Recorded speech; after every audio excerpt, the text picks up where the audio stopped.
Hola, buenos días. Bienvenidos al seminario de Bilib de cómo adaptar tu empresa a la nueva LOPD de 2018. Soy Rubén Mateos y os voy a impartir este seminario.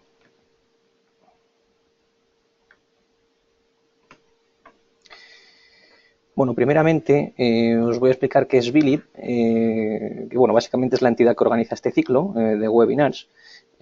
Forma parte de un ciclo que en el Centro de Apoyo Tecnológico de Castilla-La Mancha y de la Junta de Comunidades ha programado con el objetivo de que vosotros, los participantes, adquiráis una información práctica y aplicable a vuestros respectivos proyectos. Todos ellos están impartidos por profesionales acreditados y en cada uno de sus respectivas materias, evidentemente. Puedes consultar toda la oferta de los webinars que tiene ahora mismo Bilib en su página web, en www.bilib.es. Y bueno, si necesitáis pedir algo más de información al respecto, pues también os ponen a disposición ese correo electrónico webinars@bilib.es.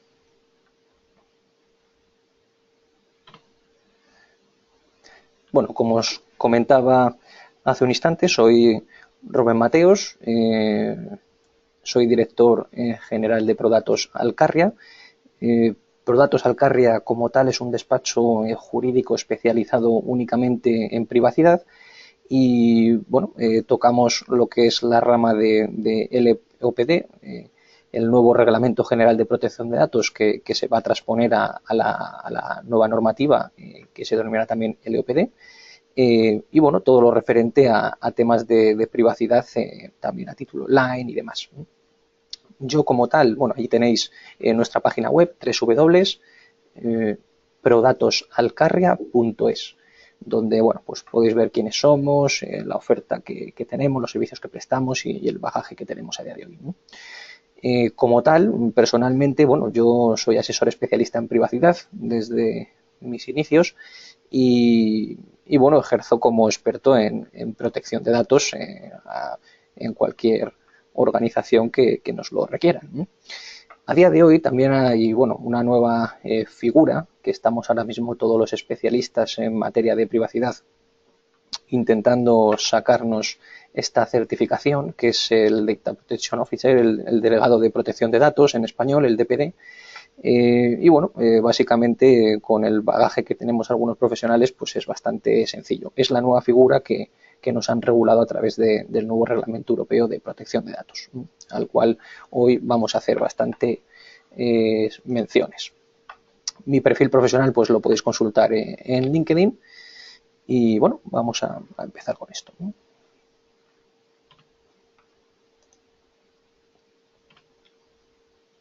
Los objetivos del webinar, como bien os mostramos en la propia diapositiva, es conocer los conocimientos básicos en materia de privacidad, que evidentemente necesitamos detectar, o todo empresario debe tener esos conocimientos de gerencia a la hora de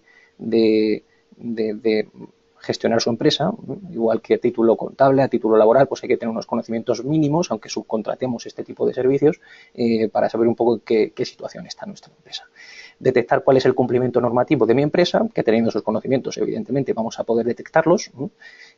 Analizar las nuevas obligaciones impuestas, que es el principal objetivo, evidentemente, de este webinar, es ver un poco qué nuevas obligaciones tenemos y analizar cómo vamos a hacer esa migración en nuestra empresa como tal.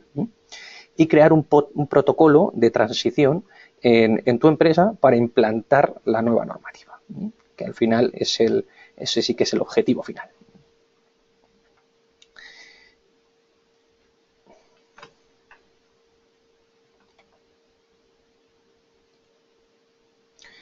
El índice como tal lo vamos a estructurar, bueno, el webinar entero lo vamos a estructurar en 3 bloques. Haremos primero una introducción en el cual, pues en el primer bloque es un mero preámbulo, en el que voy a contaros cómo está la situación actual en el mundo de la privacidad y a qué nos dirigimos.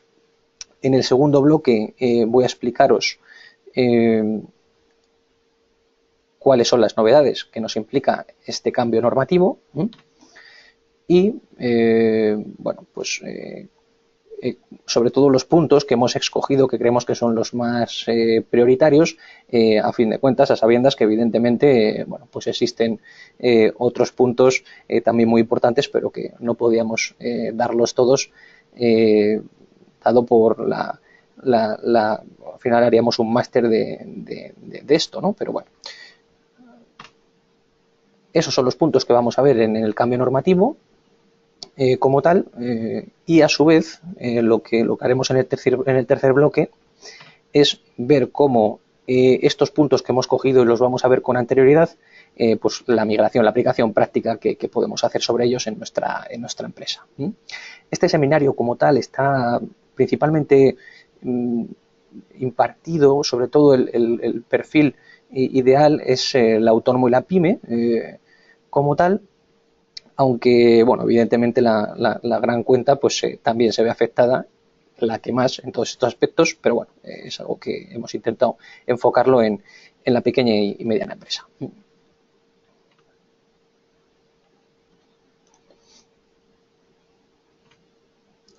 Bueno, vamos a empezar con las necesidades reales que hay de un cambio normativo, que la verdad es que el mercado nos lleva exigiendo desde hace ya mucho tiempo, dado que la Ley Orgánica de Protección de Datos data de 1999 y su Real Decreto que la desarrolla de 2007, bueno, pues viene ya hace bastantes años que viene pidiendo un cambio, sobre todo a título bueno, de derechos de los consumidores, derechos a la hora de ejercer los derechos famosos ARCO, denominados hasta el día de hoy. Y bueno, la verdad es que el cambio es bastante sustancial. El derecho a la protección de datos es un derecho fundamental que ha sido en muchas ocasiones pues mal entendido, infravalorado y adulterado. Incluso me atrevería a decir que hasta prostituido, ¿no? Es un derecho que no le hacemos mucho caso y es el primer error por nuestra parte. Y bueno, nos debemos dar cuenta que la información que manejamos en nuestra empresa es la razón de la que podamos estar ejerciendo una actividad. Por ello, evidentemente, debemos de protegerla de la mejor manera posible. Muchas veces no somos conscientes de que sin esa información, sin ese incluso el pequeño autónomo, sin ese portátil en el cual maneja y redacta y hace pues sus tablas y sus documentos y sus facturas, no podría ejercer su actividad, no podría ni presentar sus impuestos, en fin, sería un caos. Dependiendo un poco de la empresa, en función de la empresa, pues veremos que es bastante complejo o bastante sencillo el cumplimiento normativo de este nuevo cambio, principalmente porque a día de hoy se va a basar en una estructura, digamos que va a ser un traje a medida en el cual cada empresa tendrá que tener sus metodologías implantadas en materia de protección de datos. Es decir, desaparece esas tablas preestablecidas donde había unas medidas tanto tecnológicas como organizativas, en las cuales nos basábamos a la hora de implantar la LOP de nuestra empresa. Una empresa que fuese de la misma actividad que otra, pues efectivamente seguía en la misma línea que su compañero de al lado, aunque su competencia, aunque su metodología interna realmente fuese totalmente distinta. Esto a día de hoy cambia. Esto se va a basar en un análisis en profundidad de cada empresa, un análisis de riesgos, y en función de ese análisis se tomará unas medidas u otras. No sé, desaparece esa tabla preestablecida y, bueno, funciona ahora de la situación real que tengamos en la empresa, gestionaremos e implantaremos una serie de medidas u otras. Esto supondrá un avance para unos porque no tendrán casi nada y tendrán que avanzar en esa materia, Y bueno, ya habrá otra gente, otro tipo de empresas y de autónomos y demás que efectivamente ya estén cumpliendo con la gran mayoría de cuestiones que se le planteen ese análisis que dé el resultado del análisis de riesgos. Si el análisis de riesgos al final nos supone un riesgo de nivel bajo, pues evidentemente con monitorizar las medidas, todo esto lo iremos viendo poco a poco. También supone, por otro lado, una eliminación evidentemente de fronteras, al ser un reglamento europeo. Bueno, pues evidentemente anteriormente teníamos unas medidas unas normativas, perdón, en las cuales cada Estado miembro tenía su propia normativa y se regía por ella y su propia directiva europea, y a día de hoy, bajo el mismo reglamento, evidentemente lo van a transponer y vamos a estar todos los países miembros de la Unión Europea regiéndonos bajo el mismo cambio, bajo la misma normativa. El tema de las sanciones también es un asunto que cambia bastante el modelo. La verdad es que anteriormente pensábamos que tenemos unas sanciones bastante bruscas y bastante elevadas en este aspecto, y quizás sea porque no sabíamos lo que nos venía, porque a día de hoy suben bastante en ese aspecto. Cierto es que va todo muy escalonado, por lo que se agradece también bastante que al autónomo, la pequeña empresa, la micropyme y a la pyme le puedan llegar a sancionar de una manera mucho más leve, mucho más laxa, una cuantía mucho menor que a la gran empresa, que han dejado unos porcentajes bastante altos, unas cuantías bastante altas. El porcentaje al final va en función luego de la facturación de la empresa, ¿no? Las fechas y los plazos.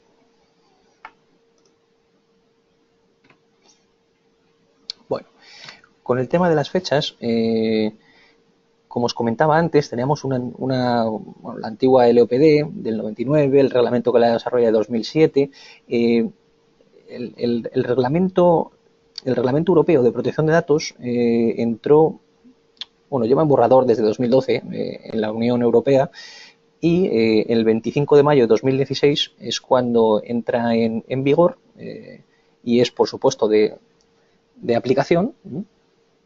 Lo podemos aplicar desde el 25 de mayo de 2016, como tenéis ahí en el calendario, lo podemos aplicar todas las empresas, amén, por supuesto, de la normativa nacional que tenemos, porque sigue en vigor la LOPD de antaño, pero sí que se podía aplicar ese reglamento y esas medidas, y podíamos ir adelantando todo ese trabajo que ahora se nos junta. A día de hoy, el paradigma que se nos presenta es que, claro, a fecha de 25 de mayo de 2018, ya no es que entre en vigor, ya entró, iniciada aplicación, sino que es de obligatorio cumplimiento.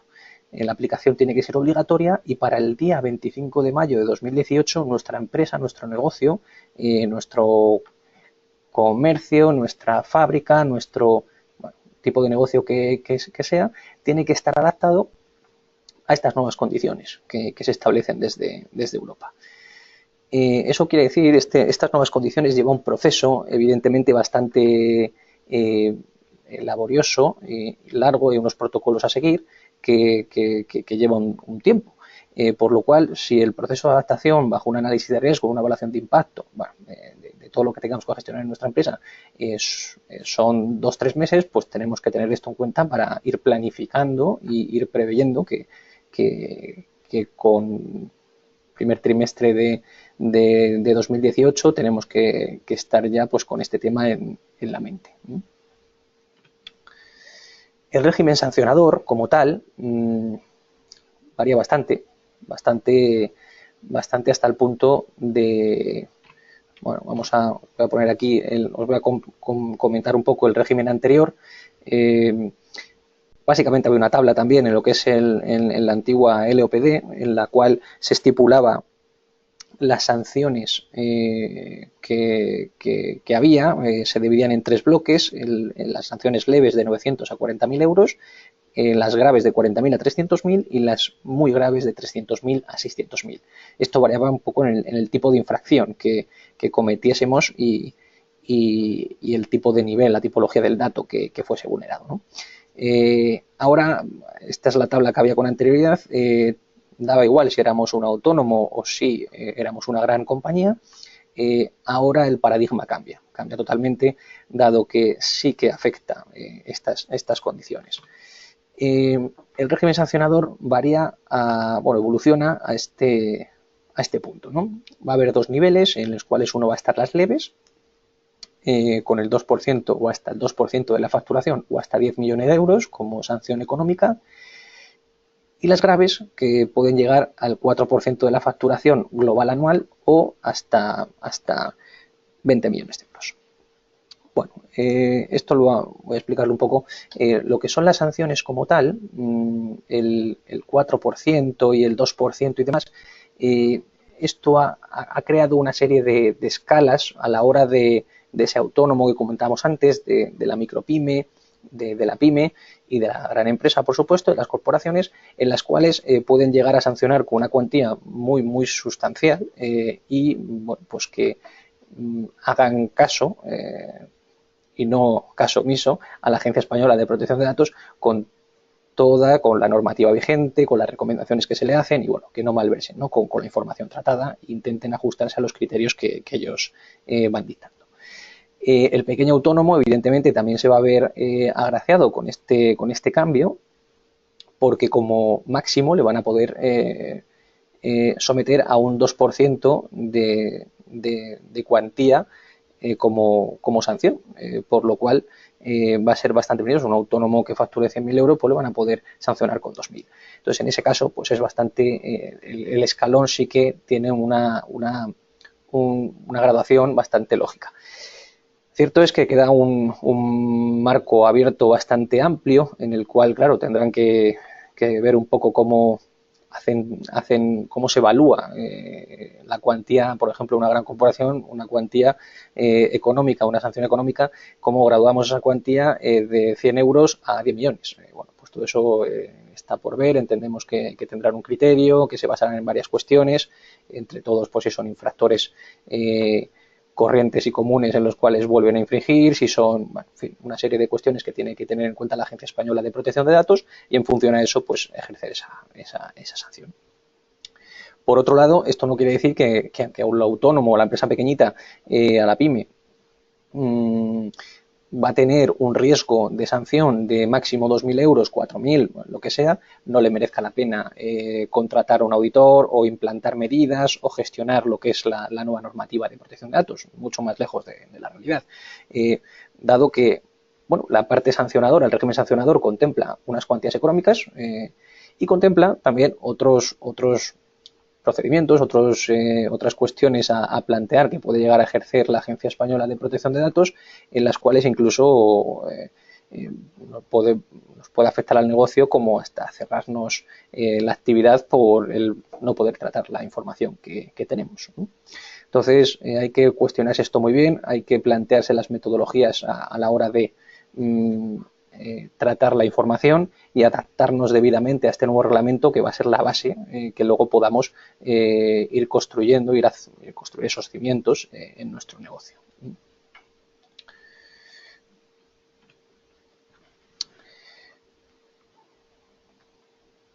Bueno, aquí acabamos el tema 1. Como resumen y recordatorio del tema 1 bueno, las cosas básicas es muy sencillo. Por un lado, que adaptes a tu empresa antes de que finalice ese plazo exigido, y por otro lado, que sepas que evidentemente no hacerlo pues puede suponer una sanción bastante importante, o ya no tanto económica, sino de otras índoles, las cuales te perjudicaría en tu carrera profesional o en tu actividad como tal.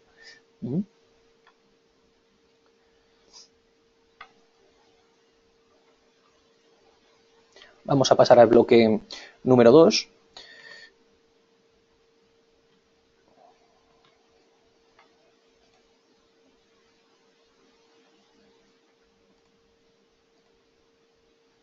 Bueno, aquí vamos a ver las principales novedades que tenemos dentro del nuevo reglamento. Como os comentaba anteriormente, bueno, hemos puesto unas cuantas, no hemos puesto ni todas, ni mucho menos, ni siquiera el 90%, la gran mayoría, porque cierto es que nos supondría hacer un máster en vez de un webinar, un seminario de formación, y bueno, pero creemos que aquí están bastante resumidas casi todas las cuestiones que tenemos que tener en cuenta.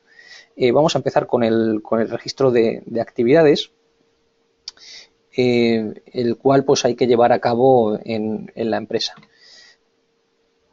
Anteriormente, la obligación que existía de inscribir los ficheros ante la Agencia Española de Protección de Datos, que teníamos con anterioridad, eso a día de hoy va a desaparecer. De cara al nuevo reglamento no se contempla, y va a ser, por decirlo de alguna manera, sustituido por un registro interno de actividades del tratamiento que llevaremos a cabo dentro de nuestras empresas.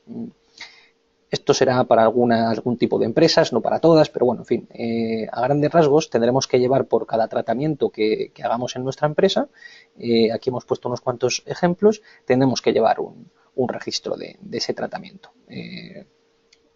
Básicamente aquí hemos puesto los ejemplos que por norma general se suelen tratar en todo tipo de compañías, de empresas y de pymes y de autónomos, como puede ser pues los email, la contabilidad, la facturación, las agendas, los correos electrónicos, los contactos, en fin, casi todo es algo de lo más habitual, ¿no? A lo mejor la videovigilancia no, pero otras cosas sí. Bueno, pues casi todas las pymes tenemos la mitad de este listado.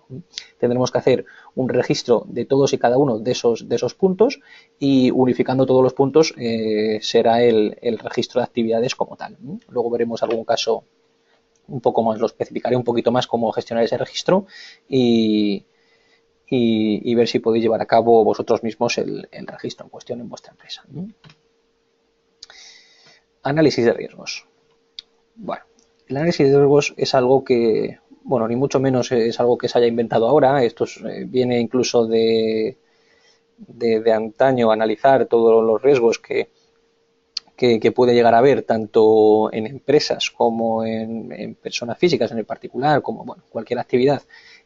A través, incluso se puede llegar a llevar a cabo a través de la ISO 31000 y 31010, que es bueno, la ISO que evalúa ese riesgo que queremos medir, ¿no? Y queremos tener un resultado para mitigar.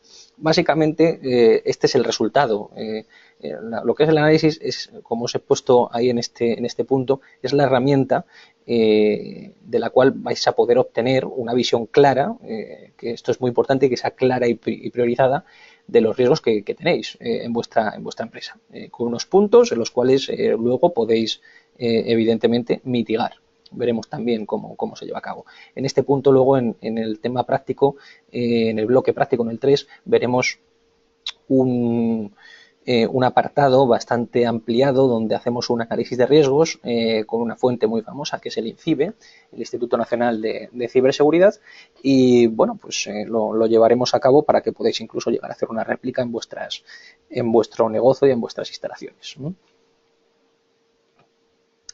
Evaluación de impacto. Bueno, la evaluación de impacto como tal, y aquí la definición que os he expuesto va bastante ajustada es la metodología para evaluar el impacto que tenéis en privacidad, que tenéis en un proyecto en concreto, o en un servicio, en un producto que vais a sacar nuevo. Hay que evaluar cuál es ese impacto que puede tener en la privacidad, ese servicio o ese producto nuevo. Y que evidentemente implique tratamiento de datos personales, si no sería absurdo, tras haber consultado todas las partes que puede llegar a haber implicadas en ese nuevo producto o servicio con ese tratamiento de datos personales, y poder tomar unas medidas para mitigar y para minimizar y evitar los impactos negativos. Lo que es la evaluación está muy bien definido en este contexto, y además sumar que lleva implícito un propio análisis de riesgos, y bueno, está muy enfocado para productos y servicios nuevos que vayamos a prestar en nuestra empresa, analizar esa rama y ver esa viabilidad de si realmente es viable a título incluso de costes, si podemos llevar a cabo ese producto, ese servicio, sacarlo al mercado, y qué medidas de seguridad tenemos que tomar para, por supuesto, no vulnerar la privacidad de las personas. Todo eso nos va a llevar un coste que, por supuesto, con la facturación de esos servicios tendremos que contrastar para ver si esto nos sale rentable o no nos sale rentable.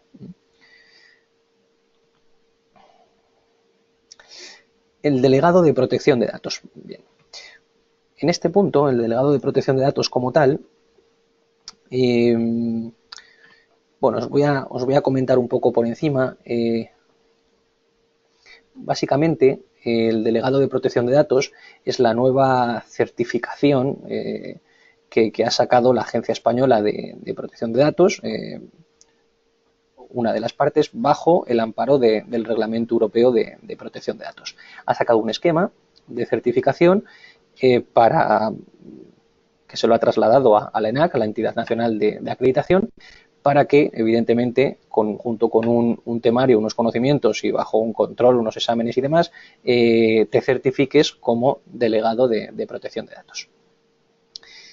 A grandes rasgos, el delegado de protección de datos no es más que la figura del profesional, del experto en privacidad, que estaba básicamente sin regular.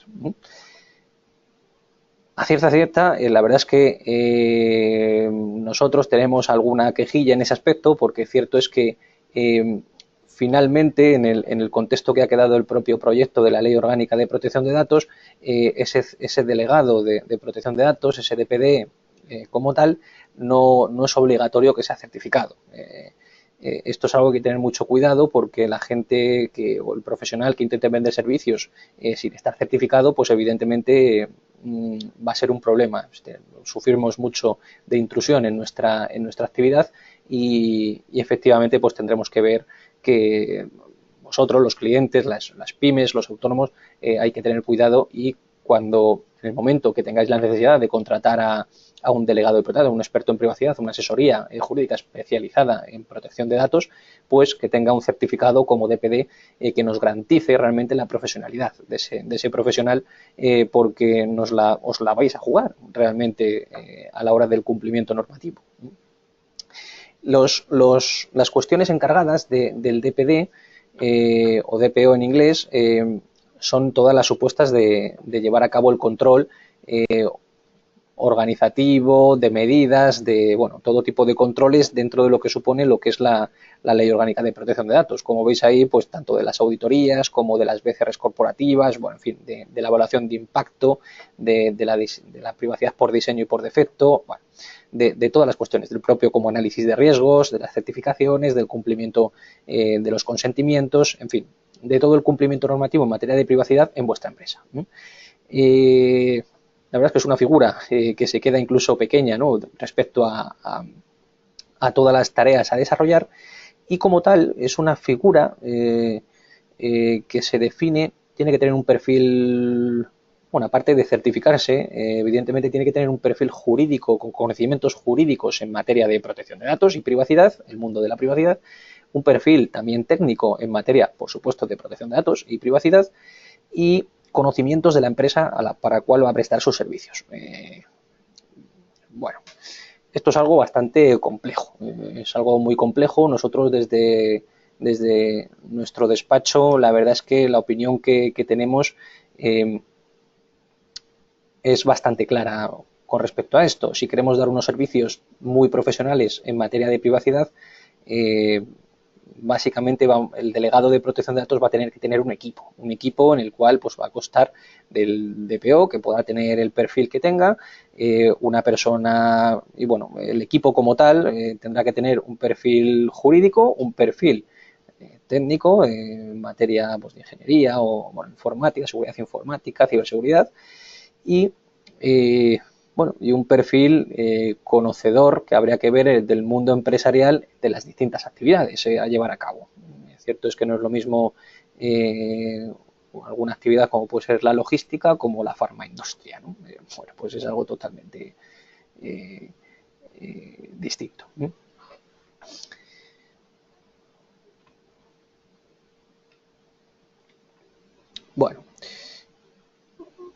En el siguiente punto vamos a ver las brechas de seguridad. Esto es una novedad bastante curiosa,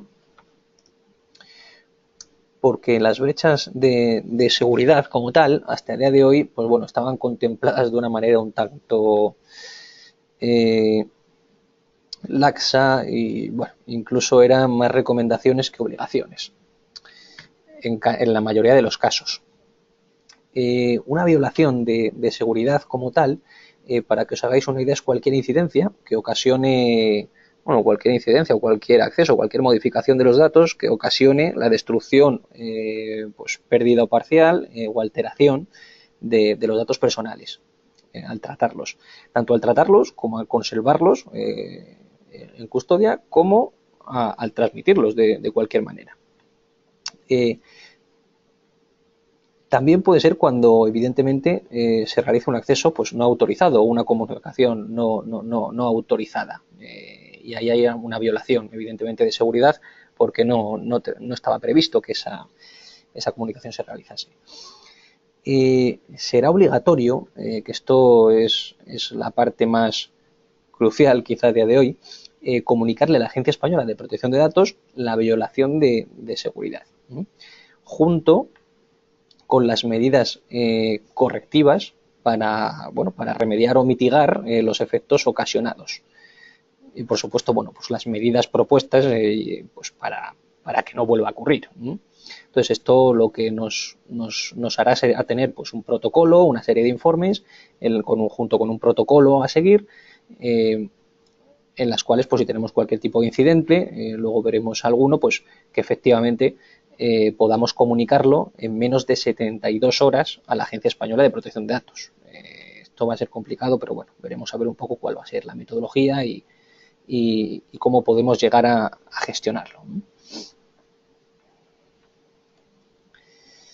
Derechos de los interesados. Bueno, antiguamente venimos de una serie de derechos que tiene el interesado, el ciudadano, el particular, bueno, en fin, la persona afectada, interesada, que eran 4, básicamente los famosos derechos ARCO, ¿no? De acceso, rectificación, cancelación y oposición. En este caso en la diapositiva os he puesto supresión en vez de cancelación, pero bueno, el significado básicamente es el mismo.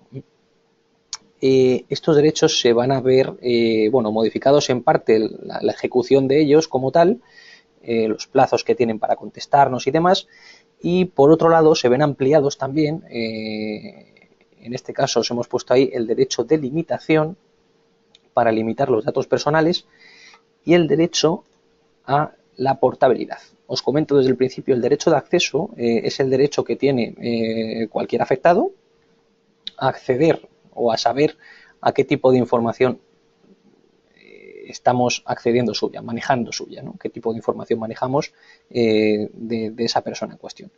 El de rectificación es el derecho que tiene, evidentemente, ese afectado a rectificar los datos personales que estamos tratando suyos, ¿no? El de supresión exactamente igual, pero a suprimir esos datos personales suyos.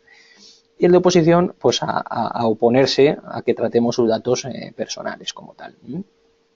Este nuevo derecho de limitación se va a poder ejercer bajo una serie de condicionantes, bueno, que están expuestos en la normativa, y el derecho como tal es cuando el afectado evidentemente pues quiere limitar que ese tratamiento de datos personales se realice durante un periodo de tiempo concreto. Esto la verdad es que es bastante interesante. Y el derecho a la portabilidad es un derecho que, bueno, está causando bastantes estragos, por lo menos en la teoría. Únicamente es un derecho que está básicamente pensado para ejercer en los ficheros automatizados, en el sistema digital, y se trata de transmitir la información que tiene una empresa de esa persona, de ese afectado, directamente a otra empresa, que podemos considerar su competencia, básicamente. Para que os hagáis una idea, os puedo poner un ejemplo práctico con las grandes empresas. La verdad es que se ve mucho mejor, en el cual una red social tiene un perfil entero de una persona física, y esa persona física quiere transmitir toda la información, llamemos a información, todos sus datos personales, que pueden ser datos que haya introducido como tal, como fotografías, etcétera, quiere transmitirla y llevársela, migrarla a otra plataforma de red social, bueno, pues la que sea. Evidentemente, este derecho lo que impone es que este tipo de plataformas, por ejemplo, tengan un protocolo y un procedimiento tanto técnico como organizativo a seguir para que cuando la empresa como tal se lleve o le pidan ese derecho pueda entregar esa información a la otra compañía. Y esto se haga de una manera ágil, bueno, bajo unos condicionantes también bastante estrictos, por lo cual está habiendo mucho quebradero de cabeza en cómo se va a gestionar, cómo se hacen esas herramientas, en fin, ahí hay que invertir bastante, unas cuantías económicas bastante altas para provisionar de protocolos y de herramientas y de formación incluso a las personas que lo llevan a cabo, en fin, es un tema que es bastante complejo y lo están llevando, se está poniendo en marcha en algunas de ellas a día de hoy. Habrá que ver un poco en la práctica cómo se lleva a cabo. Esto os he puesto el ejemplo de la gran compañía, pero en la pyme pues habrá que ejercerlo de la misma manera. Cierto es que los presupuestos que disponemos pues, no son ni parecidos a la gran compañía, pero bueno, tendremos que intentar crear un protocolo con alguna herramienta, en fin, para poder transmitir esa información digital a nuestra empresa, que seguramente sea la conveniencia. Vamos a pasar al siguiente punto. Los consentimientos. Bueno, los consentimientos como tal, aquí hay un cambio bastante significativo. El consentimiento tácito desaparece totalmente. A partir de ahora y en adelante, todos los consentimientos deberán de ser expresos e inequívocos. Esto supone un antes y un después porque va a causar una gestión bastante dura a la hora de implantar esto el empresario en su empresa y en su pyme y el autónomo en su negocio, pero bueno, al final dentro de 4 o 5 años pues lo veremos algo normal. Lo que es consentimiento expreso inequívoco que quiere decir que deberá existir una declaración del interesado o una acción positiva que manifieste su conformidad. Como hasta día de hoy, pues el silencio, las casillas premarcadas que nos encontrábamos o la propia inacción no constituirán, evidentemente, una prueba válida. Eso es el antiguo consentimiento tácito. Por supuesto, cabe decir que todos los consentimientos que no tengamos de manera expresa recabados a día de hoy de nuestros clientes, proveedores, bueno, de las distintas actividades de tratamiento que hemos visto en el punto anterior, pues tendremos que recabarlos antes del 25 de mayo. Todos de nuestra base de datos, ¿no? Independientemente de que después implantemos el protocolo para que a partir del 25 de mayo o de cuando nos adaptemos, los nuevos tratamientos, por supuesto, sean ya con consentimientos expresos e inequívocos. Cuestión más sencilla quizá que recabar todos ellos. Habría que ver cada caso en concreto, pero bueno, esto va a ser logísticamente articularlo va a ser complejo, pero bueno, hay que llevarlo a cabo y como he comentado antes, dentro de 4 o 5 años será totalmente normal. Con esto quiere evitar lo que es el Reglamento Europeo de Datos, la Agencia Española de Datos, se quiere evitar que no haya un consentimiento, o sea, que la gente sepa que realmente están tratando su información. De hecho, cada finalidad tendremos que dar ese consentimiento para cada finalidad que trate esa empresa nuestra información. Por lo cual, si una empresa le damos nuestro consentimiento para tratar nuestra información, nuestros datos personales, porque nos va a prestar un servicio, no quiere decir que después pueda llevarlo a cabo con actividades de marketing, comerciales, bregarnos a publicidad, en fin, una serie de cuestiones que tendremos que aceptar de manera expresa. Esto en el ciudadano, en particular, en el interesado, en el afectado, va a suponer, evidentemente, pues un antes y un después, porque va a estar mucho más informado de esta materia, no como a día de hoy, que el 90% de los consentimientos pues son tácitos. Deber de información. Bueno, en el deber de información hay también bastantes novedades. Luego vamos a poner incluso un ejemplo práctico para que veáis. Y como tal, el deber de información, bueno, pues se ve ampliado en varios aspectos. Por un lado, el periodo de conservación de los datos, la base legítima, delegado de datos, o sea, son cuestiones que tendremos que nombrar y que a día de hoy, evidentemente, no se está haciendo. Por otro lado, también se estipula muy claramente que hay que informar de manera legible, clara y para todos los públicos, que no sea en un lenguaje ni jurídico, ni técnico, ni por supuesto, en ningún otro que sea entendible. Tiene que ser algo que se entienda perfectamente, tiene que ser algo que cualquier ciudadano pueda verificar leyendo unas cuantas líneas, que bueno, ya te digo que se van a ampliar bastantes, pero bueno, que leyendo unas cuantas líneas pueda ver y entender qué se va a hacer con su información y qué se está haciendo, bueno, qué se está haciendo, porque nos lo encontraremos en distintos situaciones del día a día, como son pues en correos electrónicos, en todo lo que a día de hoy nos encontramos el deber de información, que no suple, por supuesto, al consentimiento, pues bueno, la parte informativa que debe cumplir. Luego vamos a ver cómo ha estructurado la propia Agencia Española de Protección de Datos un ejemplo base a unas tablas en las cuales bueno, pues los pone primero en una primera capa bueno, un tema más laxo, una cláusula mucho más sencilla, y después una segunda capa con toda la información por si queremos acceder a ella.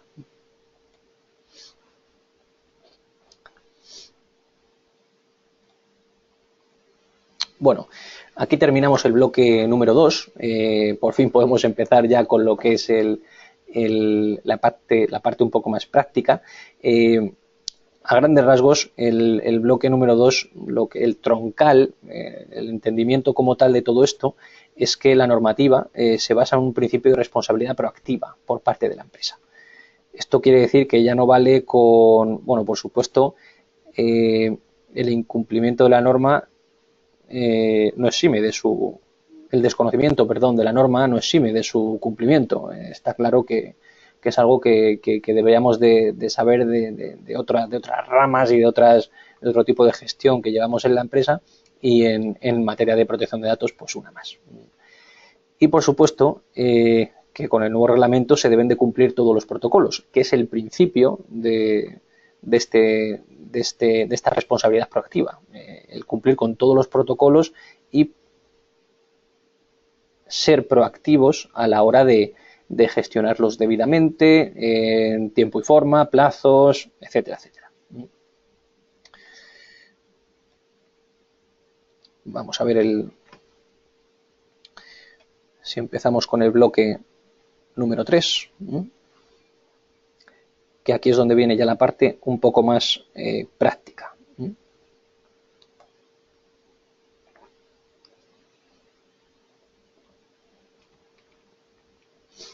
Bueno, el registro de actividades. Y el registro de actividades, aquí os pongo la misma diapositiva que comentábamos con anterioridad. Hemos escogido uno en concreto para que veáis un poco cuál es la dinámica que habría que seguir. De todos estos, hemos elegido el fichero de currículum. No sé si es exactamente igual uno que otro, pero bueno, hemos elegido este. Podría ser el de agenda, el de emails. Al fin y al cabo todos tenemos emails, pero bueno, es lo mismo. Como tal, los puntos que debe seguir ese registro, deberemos de definir cuál es, dentro de un informe que podemos redactar nosotros mismos, podemos definir cuál es el nombre y los datos de contacto de los intervinientes, cuáles son, por supuesto, los fines del tratamiento de esa actividad, del tratamiento, valga la redundancia, qué categorías de interesados tienen, qué categorías de datos del tratamiento, de los destinatarios, los plazos previstos para la supresión de estos datos como tal, en el momento de que bueno, pues no sean interesantes usarlos en la empresa o no se lleve ya a cabo un tratamiento con ellos. Se tendrá que prever de un protocolo interno en materia de protección de datos en el cual pues ver en qué tiempos vamos a destruir esa información. Las medidas técnicas y organizativas de seguridad para ese fichero, que nos dará, evidentemente, esas medidas técnicas organizativas, será el resultado, nos la va a facilitar ese análisis de riesgos, el resultado del análisis de riesgos, y bueno, si hubiera transferencia internacional de datos. Con esta estructura, definiendo estos puntos, lograremos tener pues un registro de la actividad de uno de los tratamientos. Después tendremos que definir todos y cada uno de ellos. En cada empresa pues serán totalmente distintos unos de otros. Efectivamente, además, hemos puesto este ejemplo porque habrá muchísimas empresas pues, que nos recaban ese currículum vitae. Si llegamos a poner el email, pues evidentemente casi todo el mundo trabaja, el 99% de las empresas ya tienen un correo electrónico corporativo. Corporativo, bueno, sí, corporativo. Una vez que reunamos este informe, que bueno, no deben ser más de 8 o 10 páginas por cada registro de actividad del tratamiento, juntaremos los 8 o 10 actividades que tengamos, los 8 o 10 informes, y tendremos el resultado que será este registro de actividades. Esto para cualquier duda, si tenéis al respecto, la verdad es que es un tema bastante técnico, bastante profesional y muy particular. Entonces, bueno, si no sabéis en cualquier momento cómo gestionar cualquier tipo de estos puntos, yo la verdad es que nuestro consejo siempre es el mismo, es acudir a un profesional para que os asesore, dado sobre todo pues la importancia de esta materia a día de hoy. Al igual que en aspectos contables, laborales, en fin, pues tenemos una asesoría especializada en ello. Bueno, pues a día de hoy existe un sinfín de asesorías especializadas o de despachos jurídicos especializados en privacidad donde os pueden apoyar en este aspecto.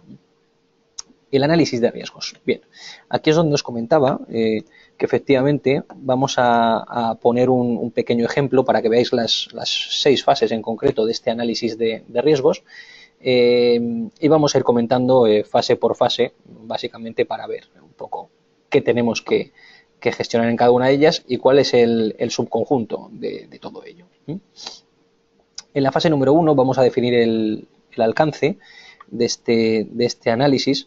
En nuestro caso, la verdad es que todos los supuestos que nos afecten para proteger debidamente la información de nuestra empresa, los ficheros no automatizados, los ficheros automatizados, bueno, tendremos que ver cuáles son, a qué va definido este análisis de riesgos. Como os digo, son todos los supuestos. En materia de protección de datos, tanto el soporte en papel como el digital tendremos que verlo. Cierto es que aquí, en este ejemplo que vamos a poner en concreto, porque además es un ejemplo que luego os mentaremos a la fuente como tal, es un ejemplo del propio INCIBE, del Instituto Nacional de Ciberseguridad. Hemos querido ponerlo porque bueno, ya lo tenéis ahí y creemos que es bastante práctico tener justo la fuente con toda la veracidad que existe. El ejemplo es los servicios y sistemas del Departamento de Informática. Este ejemplo justo a lo mejor parece que está enfocado a la gran compañía como departamento de informática, pero bueno, es exactamente igual, ahora lo vamos a ver, que departamento de informática, que lo podemos llamar departamento, pero no significa que eso tenga que ser un perfil o un usuario. El propio autónomo, la propia micropyme, hay una persona que suele ser el gerente que puede llevar 2 departamentos, 3 o 5. Esto es lo más habitual, de hecho, y bueno, pues dentro de ese departamento veremos que igual que podemos poner un sinfín de servidores e ir analizando uno por uno, podemos poner sencillamente un portátil y ver qué análisis tiene ese portátil como tal. Bueno, en la segunda parte, que ya como os comentaba, hay que identificar los activos en la segunda fase. Para identificar los activos, bueno, como tenéis ahí, debemos de diferenciar qué tipo de activos tenemos en nuestra empresa, qué tipo de recursos, de soportes. Bueno, básicamente tenemos que incluir todo es un inventario informático de lo que compone vuestra empresa, básicamente. Si tenemos 3 ordenadores fijos bajo una red conectados entre ellos, con un servidor o con un router, bueno, pues como la estructura que tengamos tenemos que definirla aquí. Aquí sencillamente hemos puesto 3 ejemplos que son 2 servidores y un router, pero bueno, habría que poner todos los activos como tal, incluso el software, en fin, todos los activos que tenemos. Básicamente estaríamos en cualquier tipo de pyme y demás, hablaríamos pues de un servidor o incluso de un ordenador que hace de servidor, pues habrá que verlo, una red creada por ese servidor, creada pues, con una serie de ordenadores enchufada a ellos, sean portátiles o fijos, y una serie de recursos y de soportes, pues impresoras, multifunciones, habría que ver si existen discos duros, pendrives, bueno, pues todo este tipo de cuestiones. Y a su vez, pues bueno, la relación de software que tenemos en la empresa. Software, pues Windows, Office, en fin, pues todo el software que normalmente se utiliza en una empresa.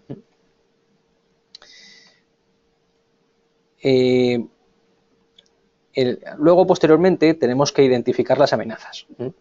Este punto, quizá aquí tengamos que empezar a ser un poco realistas, porque, bueno, la realidad es que una vez que ya tenemos los activos, tenemos que imaginarnos qué amenazas pueden llegar a afectar a esos activos. Entonces, como podréis imaginar vosotros mismos, todas las amenazas que pueden llegar a existir es un listado pues muy amplio, ¿no? Viendo ahí esos 5 puntos, evidentemente, sobre todo con inundaciones, bueno, origen natural, bueno, esto puede ser tremendo, todo lo que puede llegar a englobar esto. Entonces, yo creo que debemos centrarnos en las amenazas que consideremos más probables. De hecho, aquí en este INCIBE, para esta identificación de amenazas, la identifica según una metodología en concreto, que es la Magarit. En esto hay un sinfín, es un mundo también muy amplio, pero bueno, lo identifica de esa manera. Luego en el enlace vais a poder ver que podéis incluso enlazar a este tipo de metodologías, bueno, información hay por doquier. Y bueno, tendremos que centrarnos un poco en si nuestra principal amenaza es una inundación. Bueno, principales amenazas, plural, pueden llegar a ser inundaciones, pueden llegar a ser una inundación, un terremoto, fallos eléctricos, incendios, vulnerabilidades, o realmente pueden llegar a ser de manera más habitual, pues causada por las personas de forma accidental, por uno mismo incluso, el gerente, o bueno, vosotros mismos como gerentes de vuestra empresa o como expertos en técnicos y de vuestra empresa, bueno, pues podéis llegar a causar de una manera no intencionada esa amenaza o esa vulnerabilidad. Podéis llegar a crear una vulnerabilidad que puede ser también por defecto de las propias aplicaciones o que se cree de manera accidental porque no actualicemos esas aplicaciones. Bueno, habrá que ver un poco cuáles son los motivos de causa de cada uno. Y efectivamente, de forma deliberada, que bueno, esto ya son pues por problemas, bueno, pues gente que lo haga de una manera intencionada, ¿no?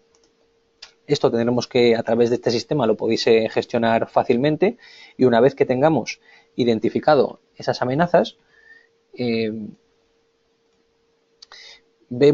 pasamos a la siguiente fase, que es, por un lado, identificar las vulnerabilidades y, evidentemente, identificar las salvaguardas.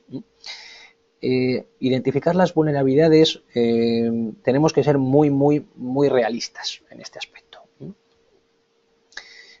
Principalmente porque, bueno, nosotros tenemos mucha experiencia en tratar con todo tipo de empresas y sobre todo pues con los gerentes y los directivos de las empresas y bueno, se crea una falsa expectativa o se crea una falsa creencia en la cual uno piensa que no tiene vulnerabilidades o bueno, su empresa es magnífica, ¿no? Esto nada más lejos de la realidad. Evidentemente, todo el mundo tenemos vulnerabilidades y la seguridad al 100% no existe. Como evidentemente la seguridad al 100% no existe, lo que sí podemos plantear y prevenir es intentar tener las menos vulnerabilidades posibles, y que si las tengamos, pues tener el mayor plan de contingencias y de protocolos estructurado para que cuando nos pase no tener que o perderla en el menos tiempo posible y que nuestra empresa pues no cierre o no pierda una cantidad económica bastante alta por ese incidente, por esa amenaza que ha surgido. Entonces, aquí como tal, nosotros planteamos un par de ellas. Bueno, pues el ordenador, ponemos como un ejemplo, pues el ordenador número 2 no tiene tiene el antivirus sin actualizar, como podéis imaginar, pues es bastante delicada la vulnerabilidad. Ponemos otra que es, bueno, como significado que, bueno, pues el portátil sin cifrar con datos personales. Esto lo especifico un poco. El portátil al fin y al cabo suele ser un dispositivo que tiene una movilidad bastante amplia, entonces pues lo llevamos, lo traemos, suele incluso acaba pues en una cafetería porque la persona delegada de ese portátil o el dueño de cuestión pues va a una cafetería, en fin, puede sufrir una pérdida, puede sufrir un ataque, puede sufrir un robo, muchas cuestiones. Entonces es delicado llevar documentación sin cifrar. O, sin ir más lejos, que además es una de las cuestiones, pues un router sin configuración o que trae la contraseña por defecto de fábrica. Las salvaguardas, tenemos que identificar, evidentemente, en otra columna, todas las salvaguardas. Bueno, pues, ¿cuáles son las salvaguardas que podemos llegar a identificar? Pues que tenemos un protocolo de actualización del software, o deberíamos de tener, que en este caso a lo mejor no se tendría, pues deberíamos de tener un protocolo de actualización del software y actualizar no solo la parte de antivirus como tal, sino todos los programas, evidentemente, que tengamos en nuestra red y en todos nuestros dispositivos. Y cuando digo dispositivos me refiero desde el primero hasta el último. Quiero decir que últimamente no se tiene muy en cuenta ciertos dispositivos que son muy vulnerables y que manejamos información con ellos, como es el correo electrónico, documentos que manejamos en el correo electrónico, agenda, son los dispositivos móviles, el teléfono móvil. Desde hace unos años que pasamos o se pegó el salto de smartphone de teléfono de antaño, el normal, a smartphone, efectivamente, pues hay un manejo de datos espectacular. Esto hay que tenerlo en cuenta. Bueno, juntando en resumen vuestras dos columnas para identificar esas vulnerabilidades, todas las que podéis llegar a creer que tenéis, e identificar qué salvaguardas ya de por sí tenéis, podemos pasar al siguiente punto, que es evaluar el riesgo. Y bueno, la verdad es que evaluar el riesgo, el significado es relativamente sencillo. ¿Qué es evaluar el riesgo? Bueno, pues es ver la probabilidad por el impacto que tenemos de producir, de tener ese riesgo. Tenemos una tabla de probabilidades y una tabla de impactos en la cual pues medimos varias columnas a título cualitativo y a título cuantitativo para que elijamos. Cualquiera de las dos es totalmente válida y no hay ningún tipo de problema usar cualquiera de ellas. En la primera pues veremos que nos asignará un nivel 1 si la amenaza no tiene consecuencias relevantes para la organización, un 2 si las consecuencias son reseñables, medias, y un 3 si las consecuencias, o alto, si las consecuencias son graves. Y por otro lado, en el impacto como tal, yo aquí, bueno, este es el ejemplo de INCIBE, yo lo ampliaría, pone que un 1 si lo sumo una vez al año, 2 cada mes y 3 a la semana. Bueno, esto debería de ser una vez al mes el 1, una vez a la semana el 2 y una vez al día el 3. Pero bueno, esto ya son cuestiones más personales y cuantitativas y cualitativas de cada profesional. En cuestión a estas dos tablas, y junto con la tabla de vulnerabilidades que hemos hecho, que tenéis aquí, y la tabla de esas salvaguardas que tenéis, podemos sacar con la matriz, a través de la matriz de riesgo, en este caso lo hemos hecho de manera cualitativa, podemos sacar cuál es la probabilidad que tenemos de ese riesgo. La verdad es que es un tema muy sencillo. Si tenemos un antivirus, bueno, voy a retroceder, si tenemos un antivirus sin actualizar y a ese ordenador accedemos todos los días, ponemos un ejemplo muy claro, es un ordenador, el número 2 que hemos visto ahí en la tabla, en el cual accedemos pues todos los días porque enviamos correos, bueno, en fin, o casi todos los días de una manera periódica y tenemos ahí información de la empresa, como pueden ser facturas, bueno, pues lo normal, ¿no? Contable, fiscal, administrativo, etcétera. Si evidentemente para nosotros como negocio perder esa información significa pues un tema grave, que entiendo que sí, pues será a título cualitativo una probabilidad alta. Y si además evidentemente accedemos todos los días y corremos el riesgo en ese ordenador de que nos entre un virus, efectivamente, pues diariamente vamos a tener ese riesgo que nos puede entrar un virus, porque todos los días, bueno, todos los meses hay miles de virus nuevos. Si accedemos diariamente a ese ordenador y recibimos correos electrónicos, enviamos y bueno, accedemos a internet y demás, nos puede entrar un virus perfectamente, ¿no? Por lo cual va a ser también un nivel cualitativo alto, ¿no?, en la tabla de impacto. Si eso lo sacamos luego en la matriz de riesgos, pues evidentemente nos va a sacar que el mero hecho de tener un ordenador con el antivirus sin actualizar, pues vamos a tener un riesgo muy alto, ¿no? Esto debería de estar detectado como a un nivel, pues incluso hay muchas veces que se hace con un semáforo de colores, se pinta de rojo, y evidentemente volveríamos un poco al anterior. Tendríamos que, a cuando os he explicado anteriormente el análisis de riesgos, en las novedades, la tabla de colores que teníamos, había un verde, un amarillo y un rojo. Bueno, pues evidentemente pertenecería al rojo y sería un riesgo a mitigar obligatoriamente, porque sería una acción muy, muy negativa para nuestra empresa, si eso llegase a pasar. Una vez que tengamos claro que tenemos que tratar ese riesgo y vemos en qué tablas y qué riesgos debemos de tratar, tendremos, junto con toda la tabla que hemos sacado, si tenemos 15 o 20, pues veremos vulnerabilidades y salvaguardas y demás, veremos qué riesgos tendremos que priorizar para tratarlos. Pues tendremos que ver las siguientes, bueno, las estrategias que hay para tratar ese riesgo. Lo más habitual para tratar ese riesgo es,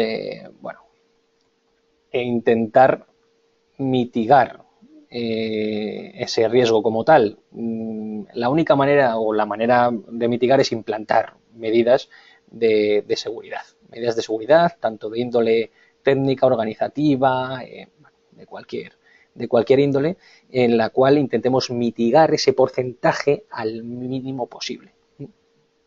Esto nos va a conllevar evidentemente unos recursos que tendremos que aportar anualmente, o de una manera periódica o de una manera puntual, pero evidentemente nos va a implicar tener que implementar o coger un presupuesto, una partida de nuestro presupuesto anual, sea un porcentaje muy pequeñito, sea más alto, dependerá un poco de nuestras necesidades y nuestras posibilidades, pues tendremos que implementarlo. Hay otra opción, que es eliminar el riesgo. Bueno, esta es relativamente sencilla. Cogemos el ordenador y nos lo cargamos. Lo quitamos de la empresa y santas pascuas. Evidentemente, habrá veces que se pueda y veces que no. Habrá que ver un poco cuál es la situación de cada activo y ver si podemos hacer eso o no. Por norma general no suele ser así. En el 90% de los casos, evidentemente, eliminar riesgo es complicado. Eliminar el activo, que al final es eliminar el riesgo. Podemos transmitir ese riesgo a un tercero, el cual esta medida está diseñada únicamente para ciertas vulnerabilidades que salen, que son muy típicas, pero pueden hacer mucho daño y tiene un coste muy, muy alto llevar a cabo esa implantación de medidas, como puede ser, pues, un ejemplo que os puedo poner es un corte de electricidad que haya en una empresa, y que para ello a lo mejor la implantación que tendríamos que tener para una medida de seguridad que podemos implantar es un generador para que cuando se corte esa electricidad, pues bueno, salte el generador y no haya una pérdida de datos, no haya una pérdida de información, que esté todo securizado, ¿no? Esto hay veces que a lo mejor la propia implantación de esa medida puede suponer la facturación entera anual de la empresa. Bueno, pues sería totalmente ilógico, evidentemente no se puede llevar a cabo.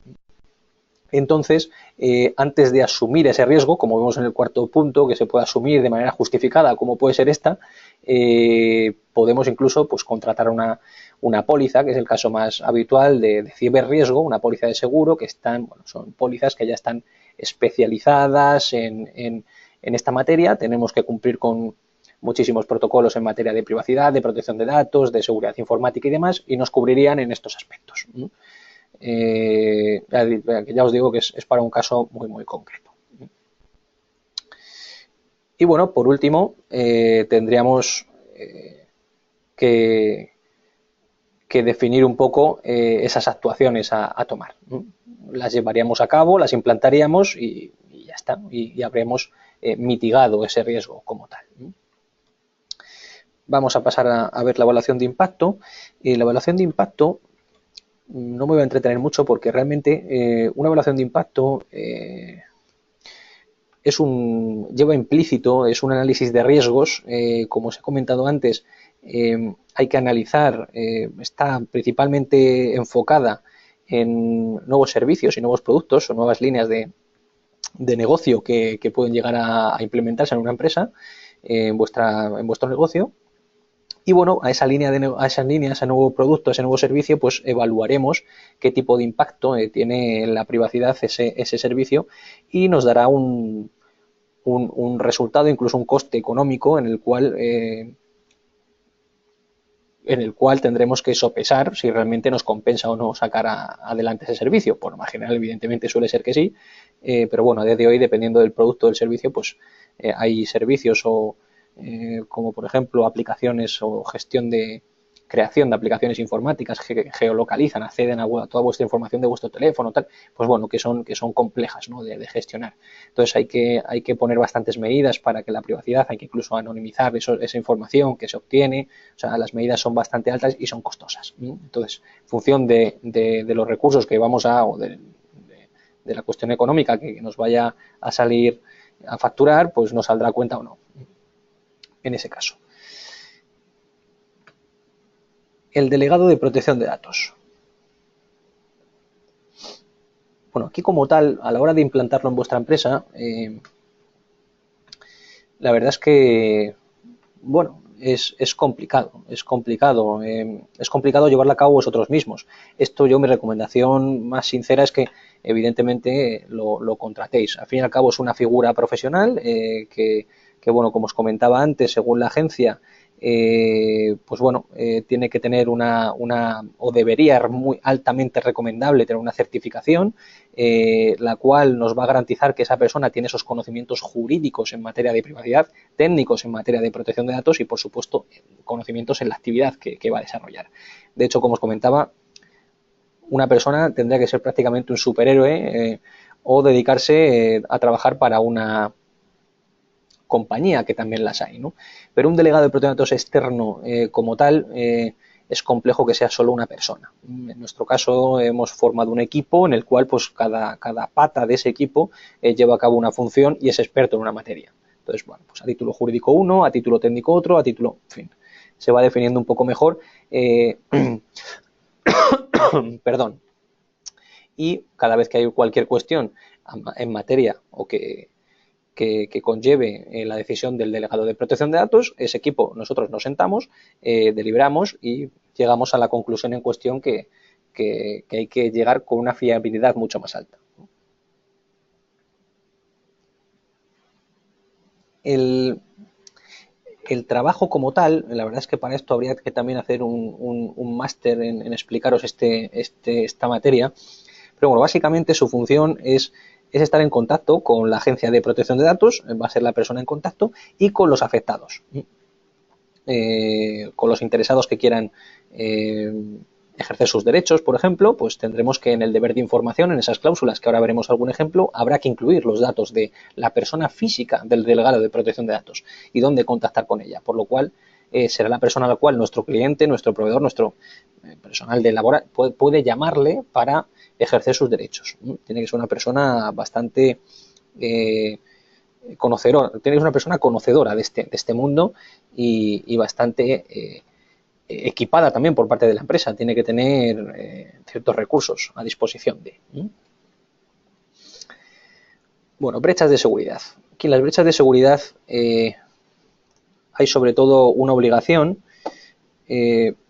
Evidentemente aquí en España es un antes y un después respecto a la nueva normativa, respecto a la anterior normativa, perdón, ya que bueno, pues no estamos acostumbrados a notificar incidentes de seguridad y menos aún a la autoridad de control, ¿no?, que nos puede sancionar por tener esa violación de seguridad.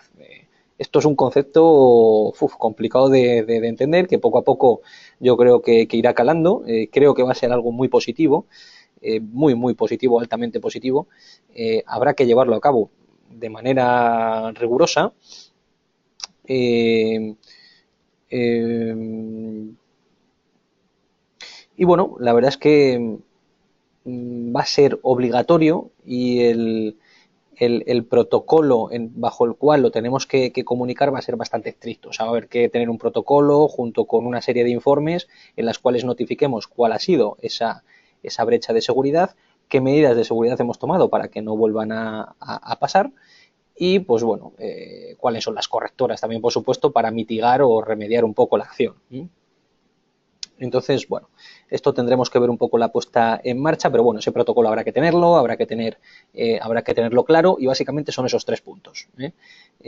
Informe con la situación actual de lo que ha pasado, la incidencia como tal de seguridad, otro informe o un anexo, como lo queramos plantear, documentando cuáles son las medidas a mitigar y un tercer informe con las medidas a tomar para que no vuelva a pasar.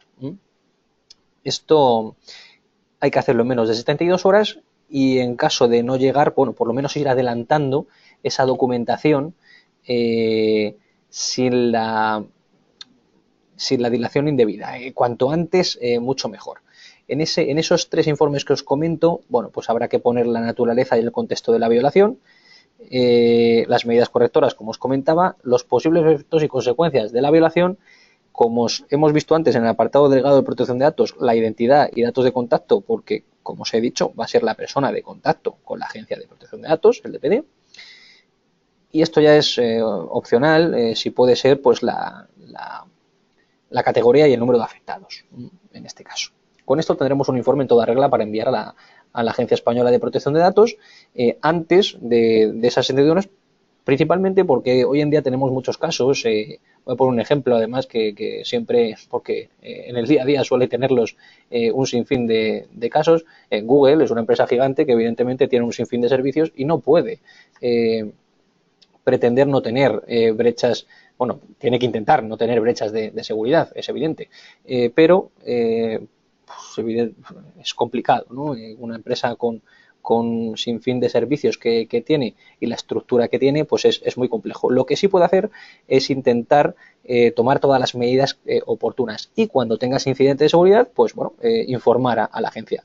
Lo que no debe hacer es que si tiene un incidente y todas las contraseñas, por poner un ejemplo, de Gmail se ven vulneradas, no decirlo y decirlo 5 años después. Bueno, pues no es, o que se descubra por un tercero 5 años después.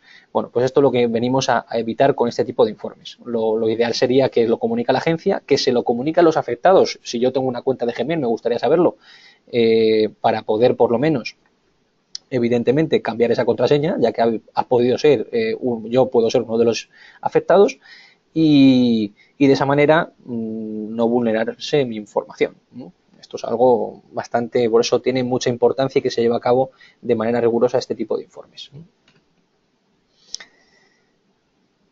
Bueno, la obligación de notificar, evidentemente, como hemos comentado antes, aquí os pongo unos cuantos ejemplos, pero bueno, básicamente es cuando hay una pérdida de control sobre esos datos personales, que es cuando hay una incidencia. Restricción de los derechos, discriminación, bueno, pues son cuestiones también a tener evidentemente en cuenta, por supuesto, pero bueno, básicamente cuando hay una incidencia es cuando tenemos que notificar. Derechos de los interesados. Bueno, en los derechos, como comentábamos antes, de los interesados,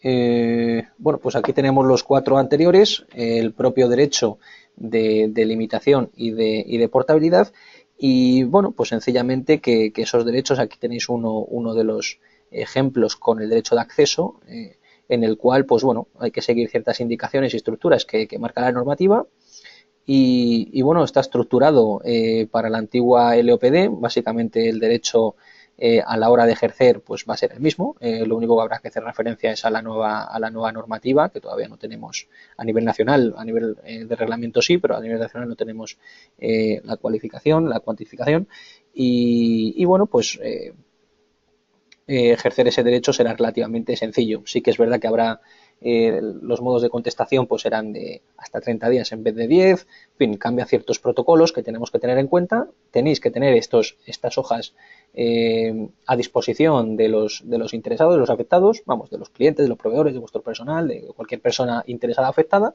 Y en cualquier caso nosotros aconsejamos siempre que alguien que exija un derecho de cualquier tipo, por norma general suele venir referido de alguna otra acción que no tiene que ver con protección de datos. A día de hoy, seguramente esto evolucione y el día de mañana no sea así, pero a día de hoy todavía viene referido, bueno, pues por algo que otra cuestión que no tiene que ver con esta materia, y bueno, pues lo buscan y ven que por aquí pueden encontrar una vía, ¿no?, para intentar tomar acciones contra la empresa.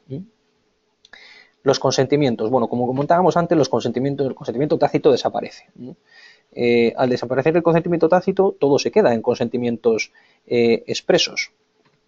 Por lo cual, el consentimiento expreso, hay una cuestión muy clara. Debe ser libre, informado y específico, ¿vale?, y inequívoco. Bueno, tiene que ser algo totalmente libre, o sea, una acción, una declaración o una acción positiva por parte del interesado.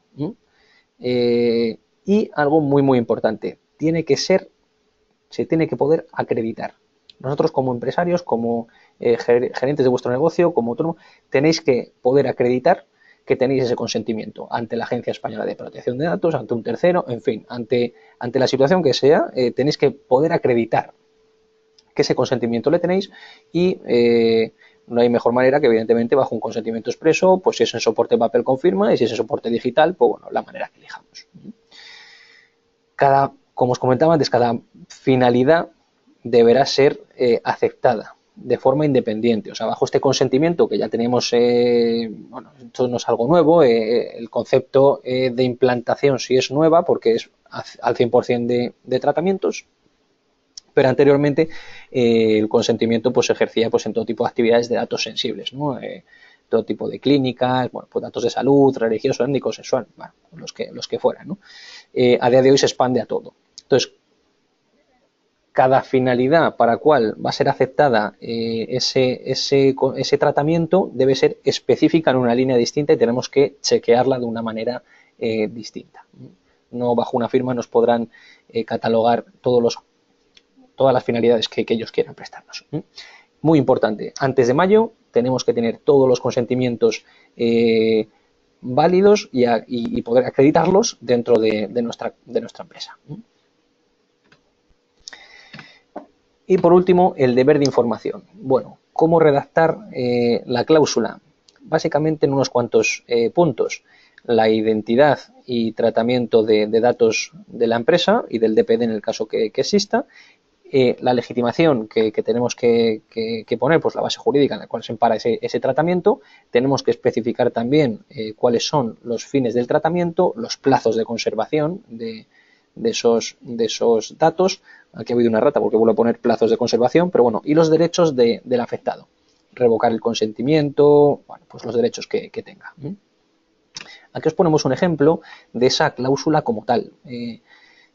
Básicamente es un ejemplo expuesto por la propia Agencia Española de Protección de Datos en modo de tabla, donde bueno, pues ponía una primera capa con los datos más básicos y fundamentales para minimizar un poco esa estructura de cláusula, y una segunda capa adicional en la cual tenemos que poder llegar a acceder a ella de una manera sencilla y razonable, con ya todos los datos más específicos.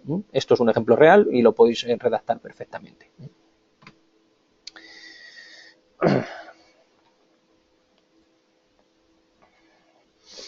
Bueno, aquí acabamos el bloque número 3. Evidentemente, de todo esto creo que es básico que lo que tenemos que sacar en claro. Lo esencial es que no tenéis que esperar a mayo ni a que finalice el plazo, ni al 25 de mayo, ni por supuesto pasarlo para empezar con todas las medidas a acometer. Cuanto antes mejor, porque ya el plazo es muy ajustado. Tenéis que formar a vuestro personal, aunque sean 2 personas, es algo muy importante, porque va a ser luego quien también trate datos de vuestra empresa, y por supuesto en el momento de que veáis cualquier cuestión que no podéis llevar a cabo vosotros mismos por la dificultad de lo mismo o por cualquier cuestión, por exceso de trabajo, consultar con un asesor especialista en privacidad, como es nuestro despacho, y bueno, que os eche una mano en esta materia. Muchas gracias por prestarnos la atención que nos habéis prestado durante todo el seminario. Os voy a poner las fuentes como tal de información, lo que es el texto del reglamento, que lo tenéis ahí, es en la propia página oficial de la Agencia Española de Protección de Datos, y lo que habíamos comentado sobre el análisis de riesgos, que está en el propio INCIBE, en la propia página del Instituto de Ciberseguridad Nacional. Y bueno, podéis acceder a ello y tener el informe, el texto completo. Como os comentaba, muchísimas gracias por haber asistido al seminario como tal, y espero que os haya servido de ayuda.